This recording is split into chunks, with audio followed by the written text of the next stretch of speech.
Greetings. This is Doc Ock coming at you live and direct today from Black Facts Headquarters Central. Hope everybody's having a fine day today, as you should be and could be. And if not, we'll try to brighten your day up a little bit. Well, I'm going to need some batteries over here to brighten this one up. I can see that. That one is dead. So here we are again, continuing on with our the saga of Malcolm X. We call it Malcolm X Speaks. And if you haven't already given us a like on Facebook or a thumbs up on YouTube, now's the time. If you hear this rhyme, do it while you can, or else I'll be thinking that you're trying to commit a crime. Yeah, it's about time. So go ahead and do that right now if you would.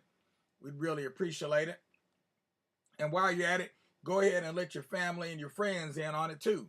Don't keep them out. Don't lock them out in the cold. Go ahead and let them know that we're here and doing some amazing things with stories of our former glories, both of our heroes and our heroines, from our both of our fabled characters, as well as our characters for the youth, to teach about morals and help them with their moral turpitude. So let's go ahead and, without further delay, read our proverb of the day. Let's see what we got today. Yes, here goes a good one right here. Do not call the forest that shelters you a jungle. Do not call the forest that shelters you a jungle. And that is an Ashanti proverb.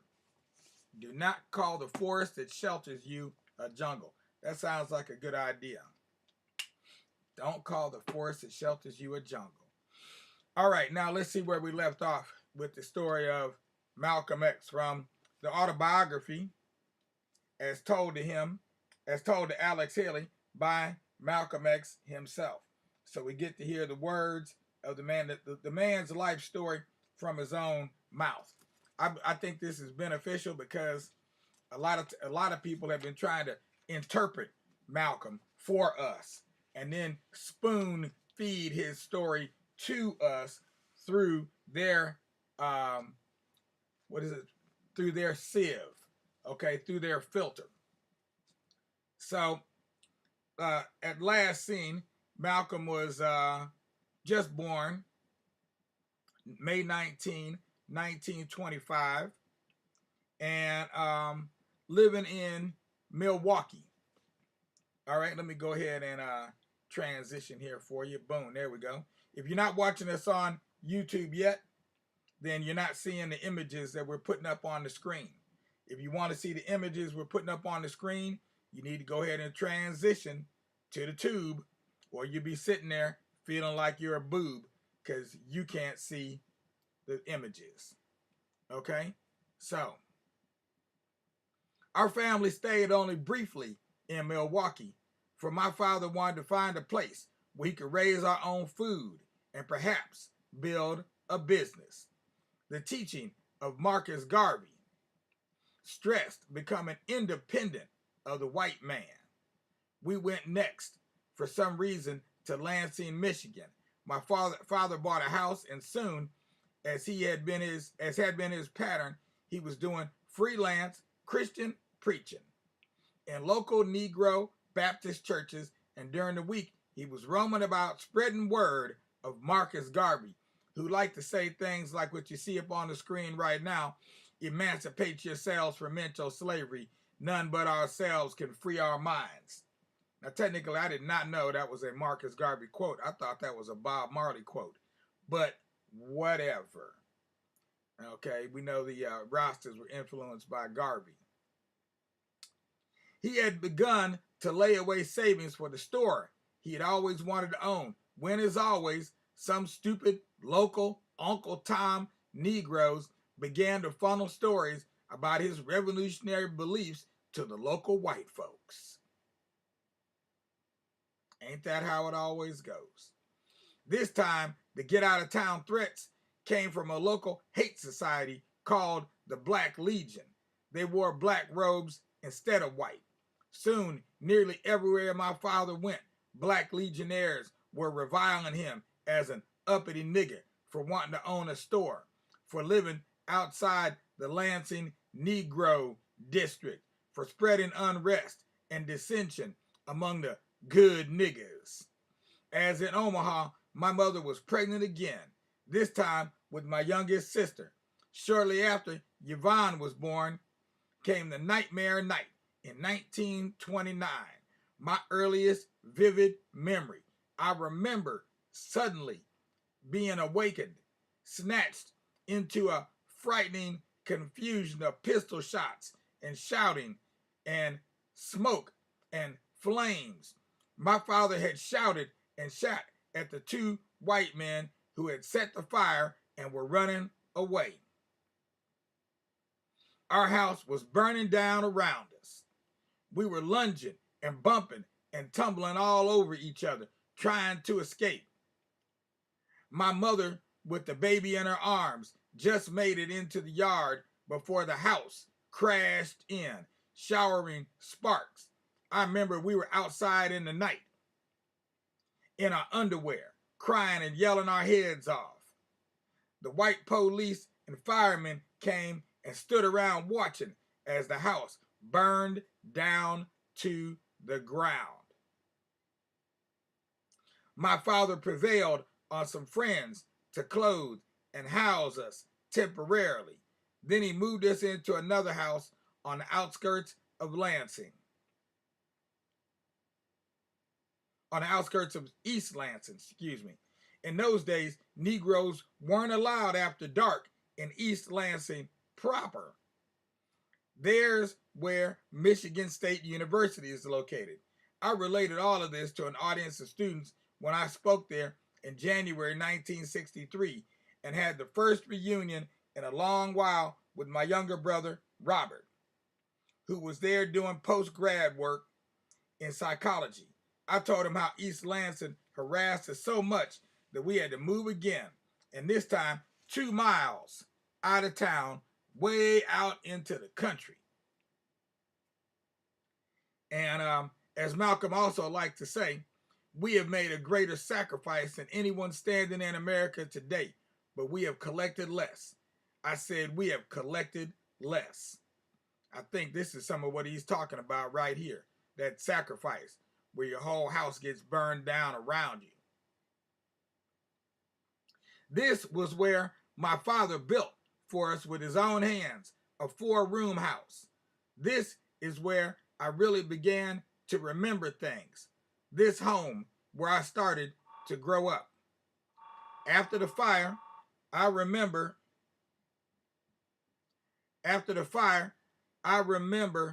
that my father was called in and questioned about a permit for the pistol with which he had shot at the white men who set the fire. I remember that the police were always dropping by our house, shoving things around, just checking or looking for a gun. The pistol they were looking for, which they never found, and for which they wouldn't issue a permit, was sewed up inside a pillow. My father's .22 rifle and his shotgun, though, were right out in the open. Everyone had them for hunting birds and rabbits and other game. After that, my memories are of the friction between my father and my mother. They seemed to be nearly always at odds. Sometimes my father would beat her. It might have had something to do with the fact that my mother had a pretty good education. Where she got it, I don't know. But an educated woman, I suppose, can't resist the temptation to correct an educated man. Every now and then, when she put those smooth words on him, he would grab her. My father was also belligerent toward all of the children, except me. The older ones he would beat almost savagely if they broke any of his rules. And he had so many rules, it was hard to know them all. Nearly all my whippings came from my mama.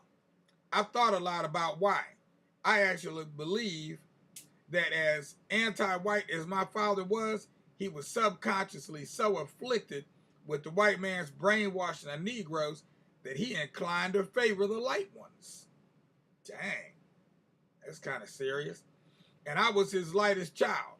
Most Negro parents in those days would almost instinctively treat any lighter children better than they did the darker ones. It came directly from the slavery tradition that the mulatto, because he was visibly nearer to white, was therefore better. Yeah. Well, in these days, it's open season on black folks. And it don't matter what shade of black you are, whether you wearing saggy pants, playing music too loud, wearing a hoodie, asking for directions, your car broke down, you were running, eating, driving, adjusting your seat belt, going to school. Straight up open season.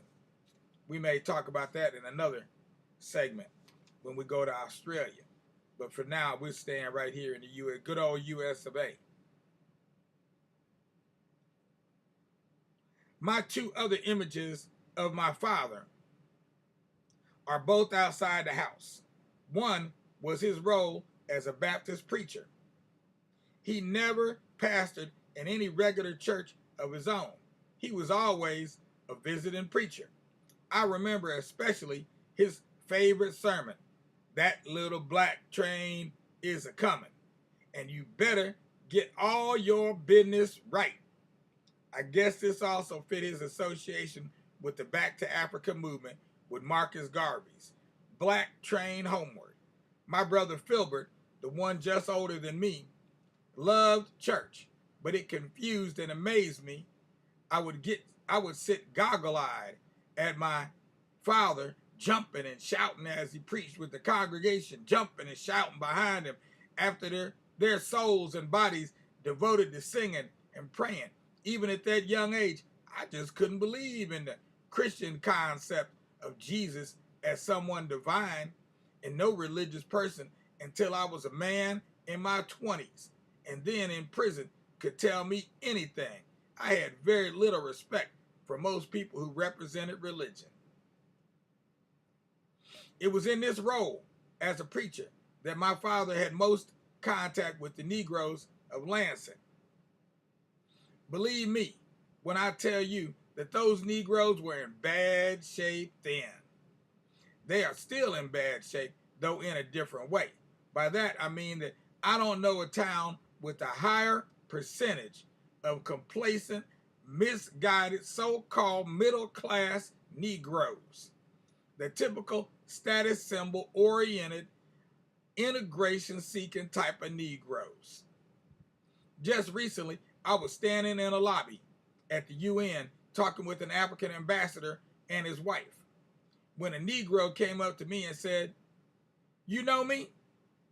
I was a little embarrassed because I thought he was someone I should remember. It turned out that he was one of those bragging, self-satisfied, middle-class Lansing Negroes I was just referencing.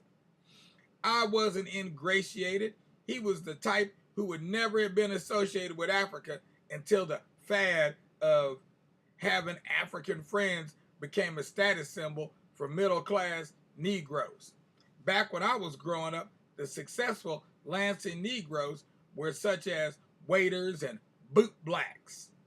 To be a janitor at some downtown store was to be highly respected.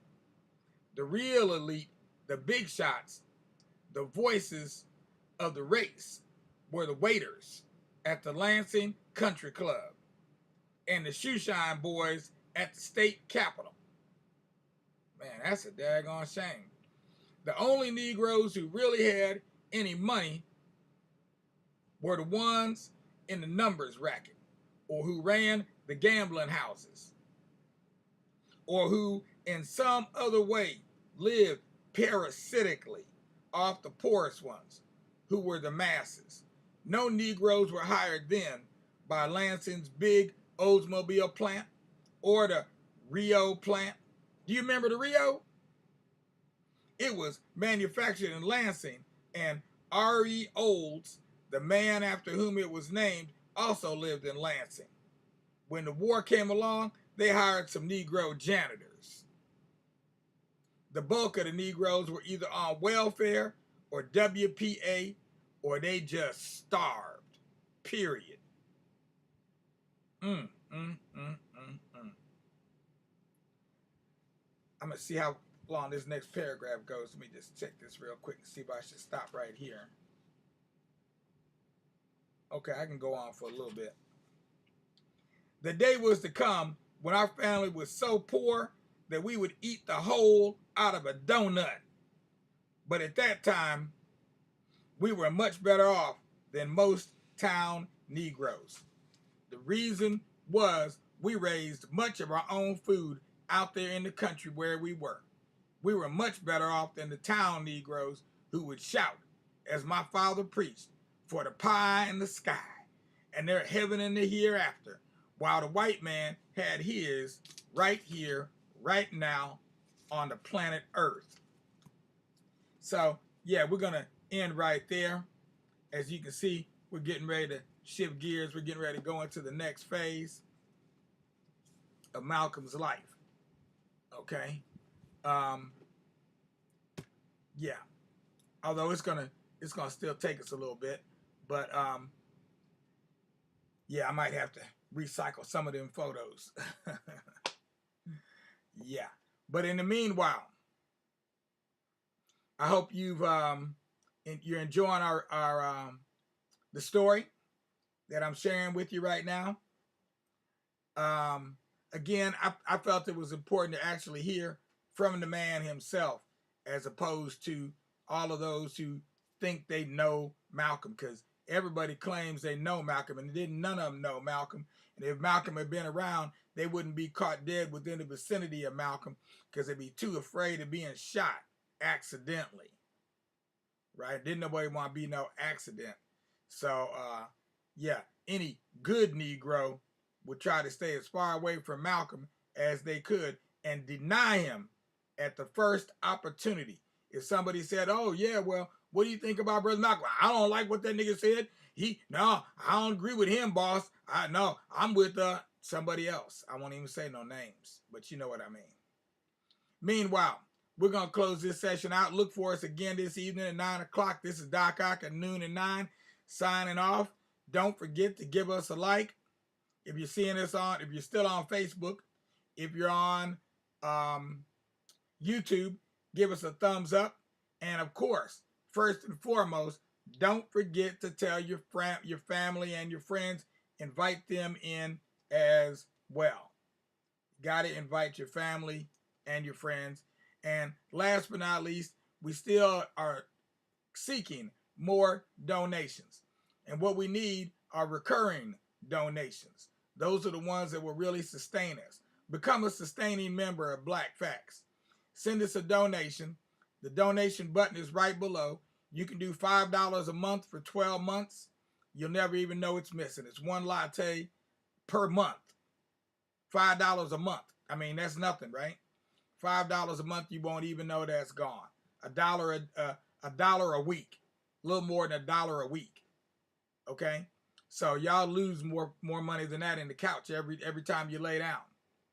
But in the meanwhile, we'll be black tonight. Look for us then with a great big grin. We will see you a little bit later. Peace out without a doubt, y'all.